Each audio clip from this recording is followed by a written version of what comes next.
À Piton-Sainte-Rose, plus de 10 000 fidèles sont attendus à cette occasion pour célébrer l'entrée au ciel de la Vierge Marie.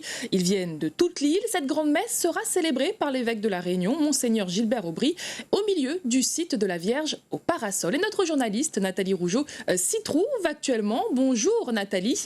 La messe doit débuter à 14h et il y a déjà beaucoup de monde sur place.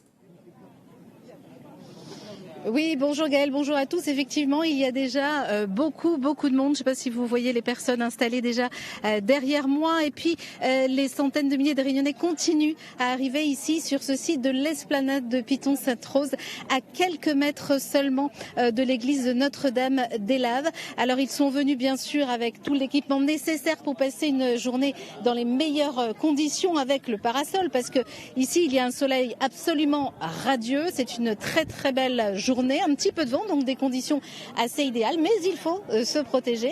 Ils sont aussi venus avec leurs chaises, ils sont venus avec leurs nattes, avec leurs tentes, également avec des paniers remplis de vivres et d'eau fraîche, donc pour pouvoir se substanter durant cette journée. Alors bien sûr, on célèbre la montée de la Vierge Marie au ciel, et c'est la Vierge au Parasol qui se trouve ici.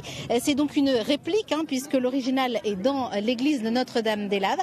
La réplique se trouve ici, et bien sûr, c'est une statue qui fait partie, vous le savez, du quotidien et de l'histoire des Réunionnais depuis 1896, depuis que deux amis ont décidé d'installer une vierge dans leur plantation de vanille à Bois Blanc pour qu'elle protège justement leur plantation du volcan. Alors bien sûr, le clou de cette journée, ça va être, vous l'avez dit, la messe de Monseigneur Gilbert Aubry qui sera célébrée à 14h. On ne connaît pas encore le message que délivrera l'évêque de la Réunion, mais nul doute qu'il évoquera le passage du pape François dans la région dans les semaines qui viennent.